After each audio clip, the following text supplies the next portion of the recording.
हाल ही में यूपी के मुख्यमंत्री योगी आदित्यनाथ ने लखीमपुर खीरी के मुस्तफाबाद का नाम बदलकर कबीरधाम करने की घोषणा की है। ऐसा पहली बार नहीं हुआ है जब योगी सरकार ने किसी जगह का नाम बदला हो, बल्कि पहले भी कई शहरों के नाम बदलकर योगी सरकार ने उन्हें अलग पहचान दी है।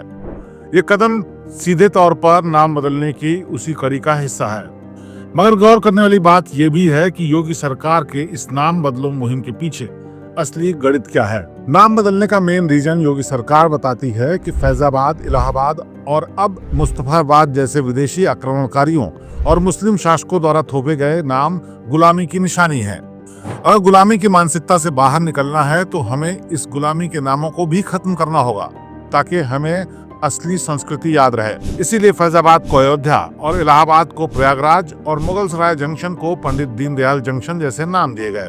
इसी तरह कई छोटे बड़े शहरों के और जगहों के नाम बदले गए हैं, ताकि उन शहरों के स्थानों के प्राचीन धार्मिक और सांस्कृतिक महत्व को लोगों को वापस याद दिलाया जा सके। नाम बदलने के लिए योगी सरकार एक खास स्ट्रेटजी का इस्तेमाल करती है। एक तरफ जहां मुस्लिम शासकों से जुड़े हुए नाम को हटाया जाता है, वहीं दूसरी तरफ स्वतंत्रता सेनानियों और संघ विचारधारा के प्रतीकों के नाम रखे जा रहे हैं। वीरांगना लक्ष्मीबाई स्टेशन और मुगलसराय रेलवे स्टेशन को दीनदयाल उपाध्याय जंक्शन करना भी इसी पैटर्न का हिस्सा है। यह पैटर्न कहीं न कहीं हर आबादी को सांस्कृतिक गौरव से जोड़ता है और सरकार को केवल धार्मिक ध्रुवीकरण के आरोपों से भी बचाता है। नाम बदलने का ये कदम एक चुनावी और राजनीतिक रणनीति भी है। यह राजनीति वोटर्स के इमोशंस को सीधे छूती है।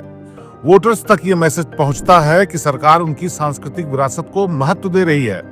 यूपी में ये मॉडल अभी तक सफल रहा है।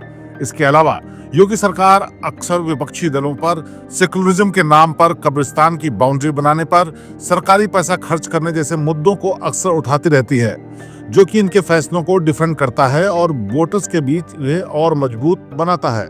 नाम बदलने के साथ ही सरकार अक्सर उन क्षेत्र को तीर्थ स्थल या टूरिस्ट प्लेस के रूप में भी डेवलप करती है।